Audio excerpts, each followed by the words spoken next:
Good afternoon, everybody, and welcome to the passenger experience section. I hope you had a nice lunch. So I want you to stop, think, and imagine what a world of seamless, stress-free travel and booking your journey would be like. No queues, relaxed journey through the airport, in time to go duty-free, no queues when you board the plane. This is the vision that the industry has been working to for some time now. And each year we're getting closer to this vision. We've moved as an industry from working on different standards and silos, so in booking and payments, to passenger experience, to contactless experience, to using new technology, biometric technology, to exploiting this to help deliver the full end-to-end passenger journey. So we're looking at this rather than in silos, but fully from A to Z. And today we're going to show you that vision in action and how ready and how close the industry is to actually delivering that. So in a recent proof of concept in partnership with Cathay Pacific, our member airline, Hong Kong International Airport, Narita Airport in Tokyo, and a number of technology providers who you'll see on the screen, 2 passengers used digital wallets with their e-passport copies, their company digital IDs, digital frequent flyer credentials, to book flights, apply for visas, check in, and manage airport processes for the round trip between Hong Kong and Tokyo. The airport elements of this POC were done in a live environment, so I'm sure you're aware we did a POC last year, but this was the first time that in the contactless and the airport experience, the actual live airport systems were used and were fully integrated. And today we're going to walk you through that POC, showcasing the passenger journey, and then having a discussion about lessons learned, where we are with this technology, what needs to happen to make this a reality. So I'd now like to introduce my colleague Eoghan Kim, Manager of Customer Experience, who's going to take you through this journey. Eoghan has managed this from A to Z, and she's going to talk you through the process. Thank you. Okay. Thank you. Hello, everyone. So from now on, I'll take you through the proof of concept that we did this year, step by step. So the first step is creating your digital identity. So digital identity is secure digital version of your passports and ID documents that you can use for your travel. And this digital identity can be used when you need to prove who you are during the journey instead of using your physical documents. And your digital identity credentials will be stored on your phone securely in a tamper-resistant digital wallet, making it easy to share them with other parties as needed. So creating digital passport is simple. So first, prepare your passport, and using your wallet, scan the photo page of your passport, and then read the chip from the passport. This is to authenticate your travel document. And then take a selfie and perform a liveness check to ensure that you are a human and your digital passport is created. So by going through these processes, we can ensure that this document belongs to you, and also the document is genuine and has not been tampered with. So you don't only store your passport in your digital wallet. You can also store other credentials like frequent flyer membership, corporate ID, employee ID, and student ID, and so on, which you can use for your travel, all under your control and shared selectively as needed.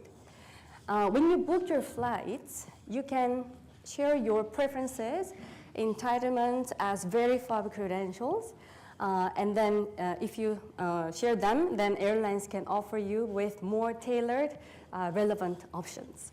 So I'll take you through how I can book my flights using my digital identity credentials from this airline app.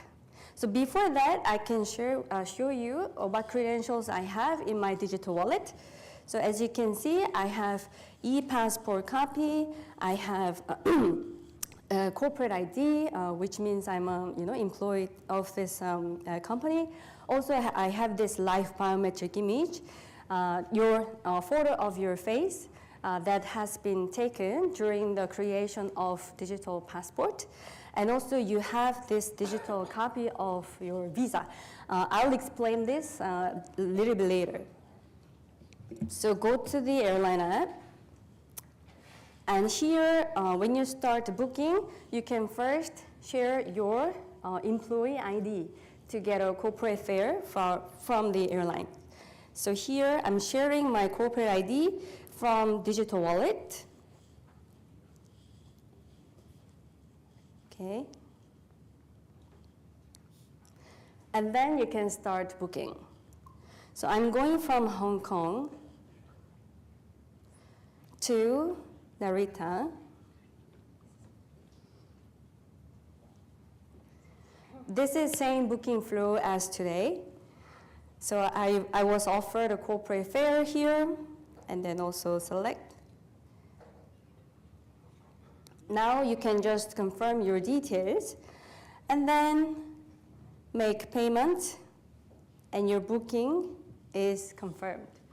So here, instead of downloading a separate booking confirmation PDF document or keeping your booking reference separately, you can simply store your order in your digital wallet.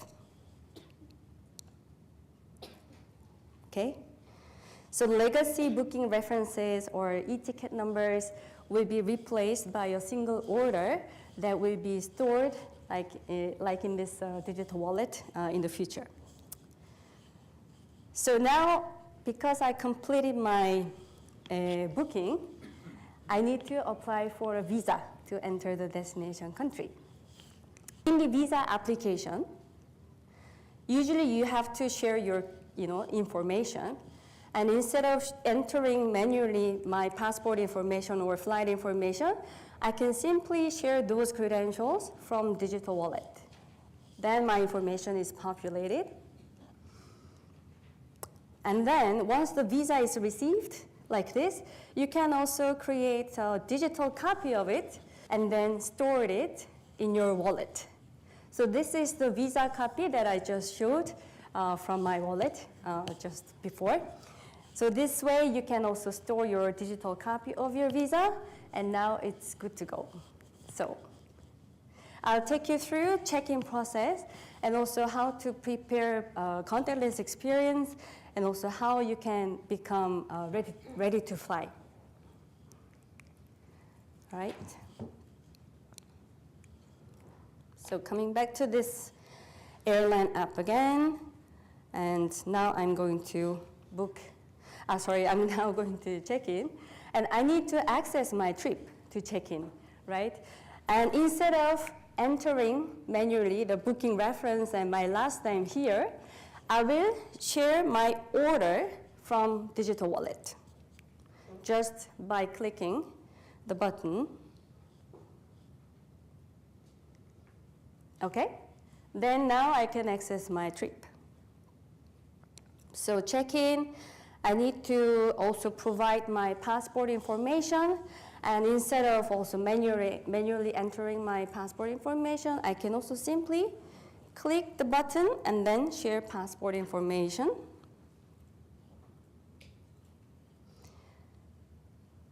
Like this, and then continue.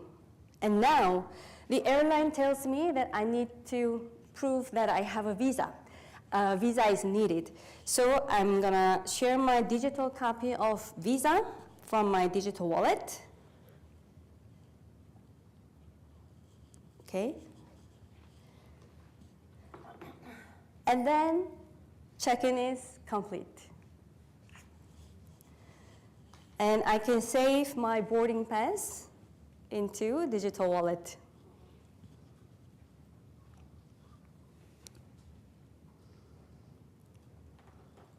All right. Now, my airline tells me that I can get a contactless experience at the airport. So I want to learn more about it. So here it says I can share my information with Hong Kong International Airport for contactless experience, and which information will be needed and how my information will be used.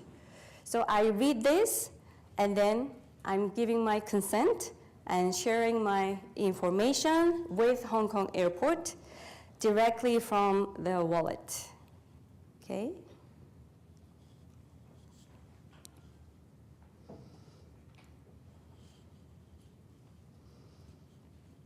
Okay, so all done, and I am ready to fly, ready to travel.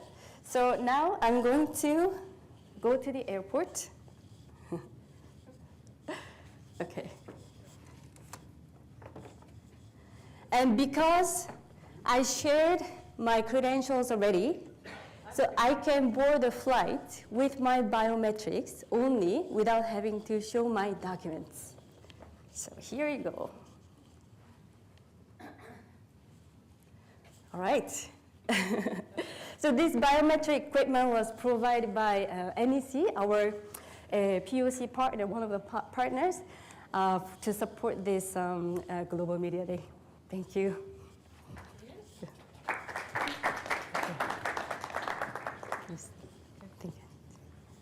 Thank you, Yoon. I would now like to, along with Yoon, invite onto stage Gabrielle Marquis, our Senior Manager of Digital Identity, Yannick Hoyles, IATA's Director of Distribution.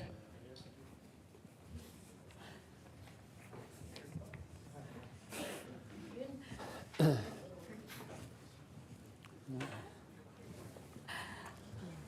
I say grab a seat?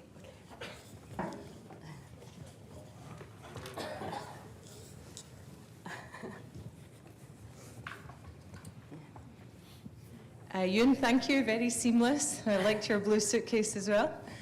So I'd like to start with you. So we did the POC, obviously, to learn, see what still needs to happen. Can you talk us through what the main learnings of the POC were? Sure. So there were 4 learnings from this proof of concept.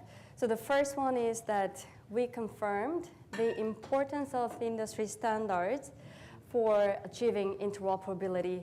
So as Catherine mentioned, there were multiple issuers, multiple wallet providers, verifiers involved, and therefore interoperability is key for success.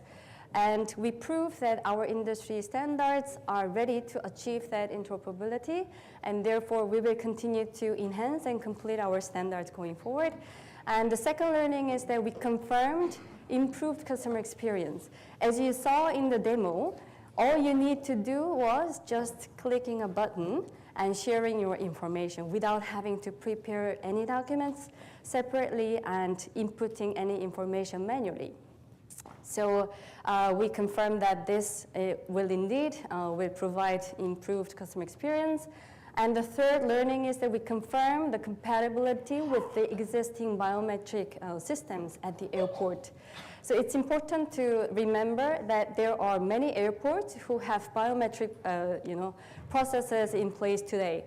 And they are not necessarily interoperable with each other, meaning if you are enrolled in one place, you may not be able to go through the same biometric processes at the other airport.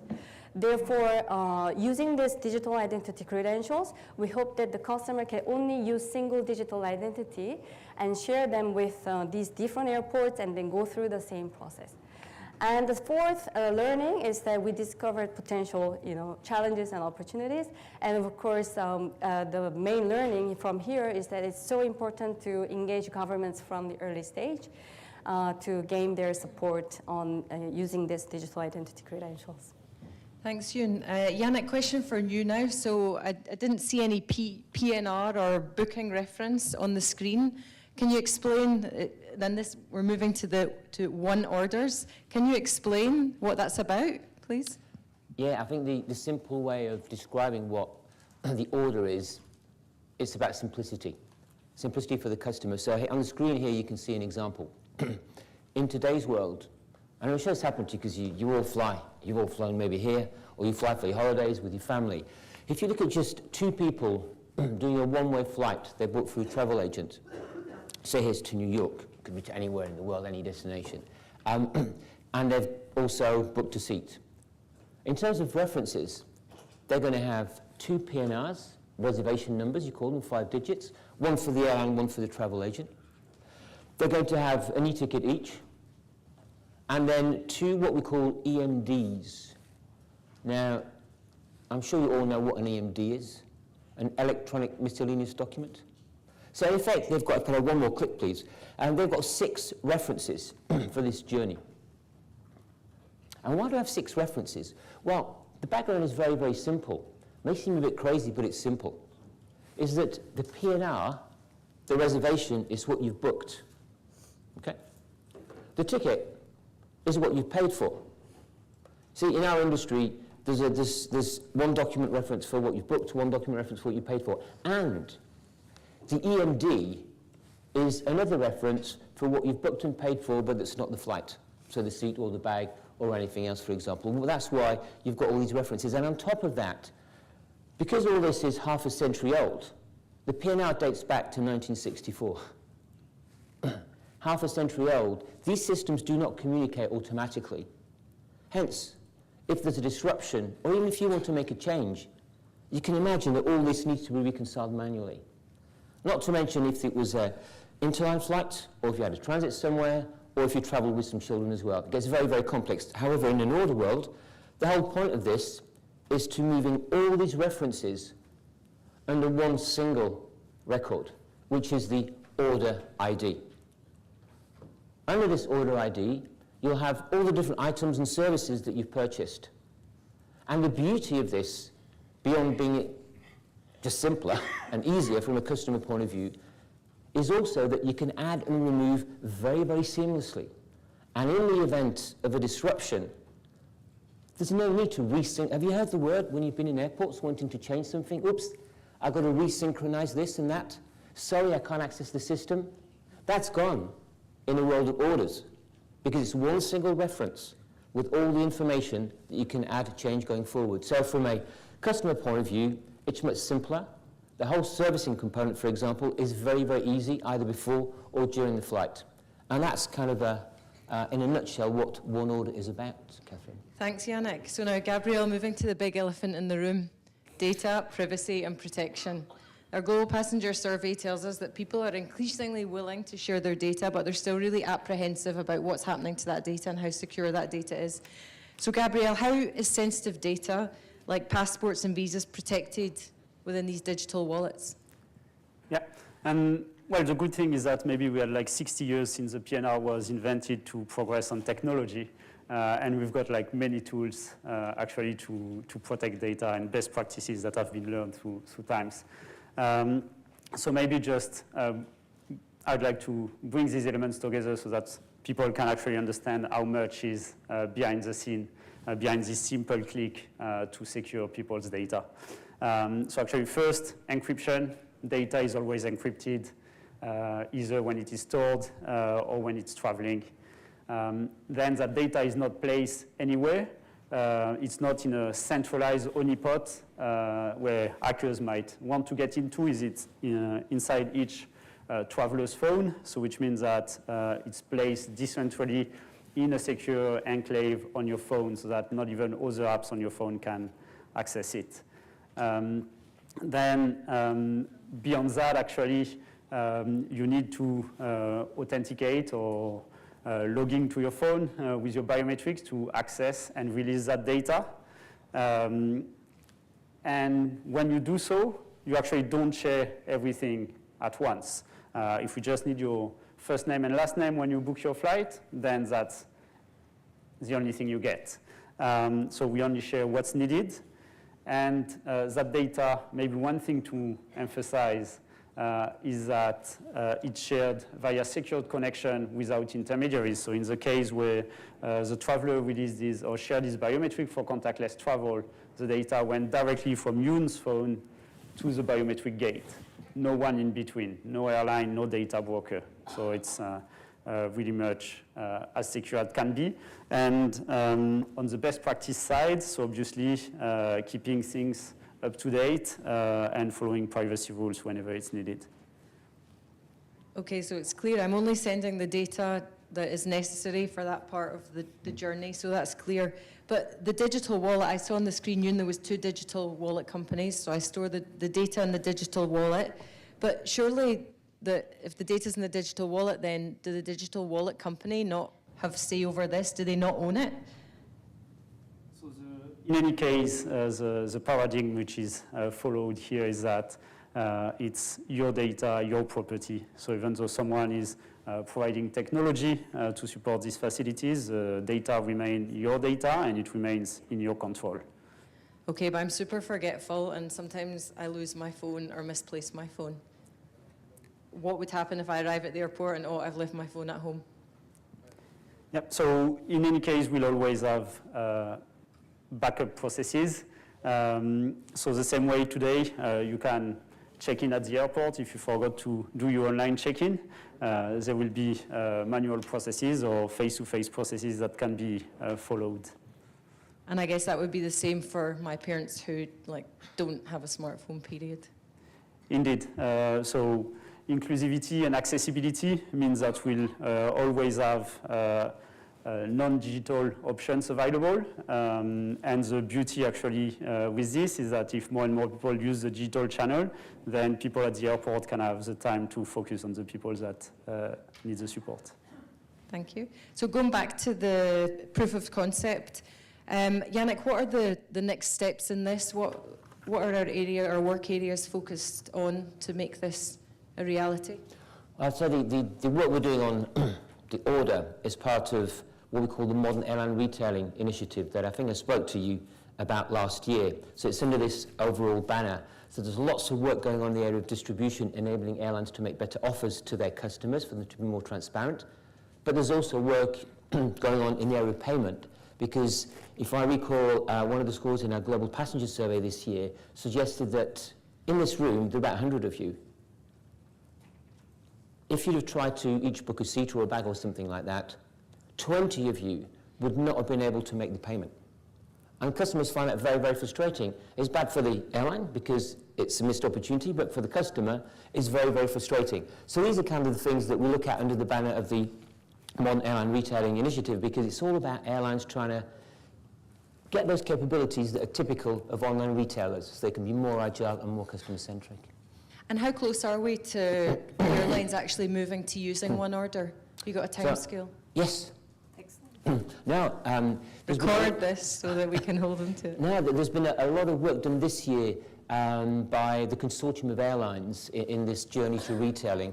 They kind of, it's a group of 16 airline groups who've been doing this has existed for 2 years now. And they're working to help accelerate the journey to 100% offers and orders, which is this really true customer centricity. And there's been a lot of consultation between these airlines and technology providers in particular, as well as other stakeholders. But what we're seeing emerge now is that by 2026, sorry, this is my cold coming out. I'm really, really sorry about the voice as well. But by 2026, we will have the first airlines using orders as the main reference in their whole IT systems. There might even be 1 or 2 before that. So it's definitely on the radar, and next 2 years, definitely we'll start to seeing that coming out. Great, and Eoghan, on the passenger experience side and the contacts experience, the airport experience, what's going on there? So I guess the standards are, I would say, like 2/3 are ready from the 180 standard viewpoint. And as the POC proved, industry can still start small with the existing, currently available standards using digital identity in their processes. So we would encourage more the industry stakeholders to start with small scale of trials. And also the second thing is we want to engage more governments. So government support is crucial, as the POC proved. And especially if we are looking at mass adoption of digital identity, the government's role is quite crucial, because the government-issued digital identity credentials are most trusted ones, and therefore it would be good if airlines can leverage them. in their processes. So we hope that governments start looking at this space more and more and supporting the industry's lead in this digital identity space. Thanks, Eoghan. And Gabrielle, Eoghan mentioned obviously that government support is really critical. So they set the standard for digital identity. Where are we with that? Or their support for digital identity is crucial? Where are we? So actually, standards for digital passports are developed by governments under the ICAO umbrella.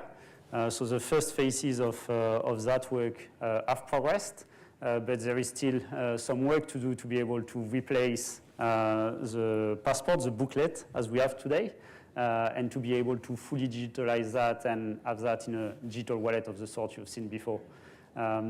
So, well, we actually invite all governments that are keen to move that topic forward to go and contribute under the ICAO umbrella to finalize these standards so that we can actually move more processes off airports. So Gabrielle, if you were to put a timeline on that? So I would say on the standard development, there's still some work, but we see a lot of work happening, notably in Europe with the European Digital Identity Wallet initiative, and we can see that work fast-tracking the development of, or supporting the fast-tracking of the development of these standards, and having some live implementation within 2 years, actually, by end of 2026, beginning of 2027. And Eoghan, you have to commit to a date as well. I think so.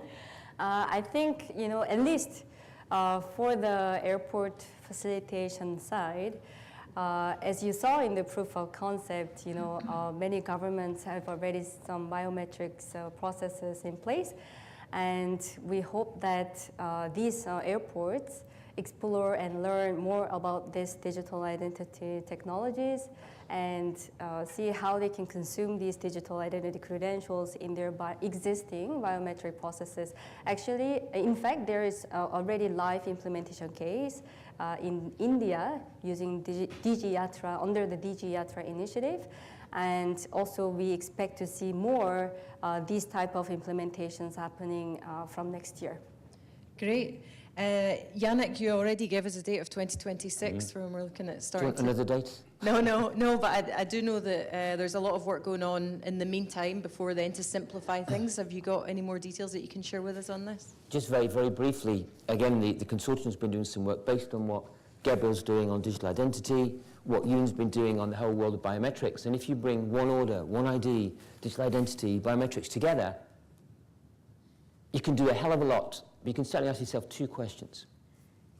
Question number 1 is, why do you need to check in? Why do you think you need to check in? Check in, it refers to the airline's approval for a customer and its baggage to be accepted on board the aircraft and the customer's intention to travel. But if you just listen to what Eoghan showed us earlier, you can actually do all this admissibility before you even pack your bags. So one of the areas the consortium's been thinking about, again working with Gabrielle and Eoghan, is say, well, tomorrow in the future, do you need to check in still? Can I have something that's a lot smoother? And the second question they're asking themselves is, why have we got a boarding pass today? Why have we got this other piece of paper? The reason you've got it is because in the old days, with the paper coupons, you gave you a paper coupon for check-in, and you did another paper document to take to the gate to show you who you are, what seat, what flight you're on. But again, if you think about digital ID, about all the biometrics, and these standards that we're working on, I remember what I was talking about at the beginning, one order. The idea is to say, well, wait a minute, what if I could have one single order all the way through the process that's got all this information attached to it that carries it, that will have my admissibility, that will demonstrate that I'm ready to fly, and that I can use to take all the way to the gate to board. Again, just simplification, embracing tomorrow's technology for the benefit of the customer. So there you go. So this is on the radar. I won't give you a date. This is quite a few years away, but it's definitely the kind of thinking that's going on in terms of really to simplify and make it as seamless as possible. Great, thanks Yannick, Eoghan and Gabrielle. Now I'd like to open the floor to any questions. Yes, hello, Tijn Kramer, Business Traveler. I've heard about biometrics and the seamless experience quite a bit for quite a long time, but how realistic is it really? Because we've got government shutting down borders.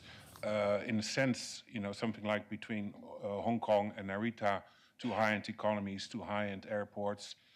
In a sense, it's also as strong as its weakest link, because if you fly with airlines that do not have the money or means to digitalize, or to airports in other parts of the world where it's not that well funded, how realistic is the future vision? Thank you for the question. And first of all, in terms of the biometric implementation today across the globe, IATA is currently monitoring and tracking those implementations globally. And I do not remember the exact number, but it's more than 200 locations. Either they have trialed biometrics or implemented biometrics in their locations. And while leading this industry standard developing working group, the consensus among them is that biometric is the future. So there is quite agreed sentiment that biometric is clearly giving benefits if it is implemented well and properly. And industry stakeholders are willing to implement biometrics going forward, and it's just a matter of when. But if I have to fly between two major hubs and then I have to fly onwards on a different airline to a much smaller airport where this is not possible, then only my biometric joyful segment would work on the first hub, but I would still need the papers and all the old stuff for the second part. Doesn't that kind of compromise the entire seamless experience? You mean you have to enroll in different locations to use biometrics? Well, there are 200 locations, you said, but there's so many more in the world, in the thousands probably, where you can fly. So you need all of them, or it will be a luxury item for privileged passengers, let's say. Yes, it is true that all these implementations so far took place without any harmonization. So sometimes it gives more confusion to the customers. And if the customer is not a frequent flyer, and as you said, they are facing difficulties of using these technologies. And sometimes they are not so informed well of why their biometric is used and where and by whom. So without this proper notification or announcement, the customer also tends not to use it for privacy reasons, right? So we know these issues, and this is exactly what we are trying to tackle from our standards. So although industry standards are a little bit delayed, it should have been available yesterday. So we are trying to accelerate that process of developing that standard, particularly on this biometric topic, which is work in progress, and we hope to finalize that early next year. So hopefully we can, drive more harmonization going forward. And I think I get your point. I think it's not going to happen overnight, like a switch of a flick of a switch, and everybody's going to be able to use contactless and biometrics. But slowly, I think you'll start to see it building up, and the major hubs will, and then it'll filter out. So that's the end. That's the end vision, and that's what we're working towards. So yes, I agree with you, but it's not going to happen overnight. It'll be a gradual process. And I think the other thing to remember is obviously passenger numbers are growing. We don't want to keep building bigger and bigger airports, so we need to start identifying efficiencies. So this is one of the ways that the efficiency will help us use space more efficiently as well, without the need to build bigger and bigger as well.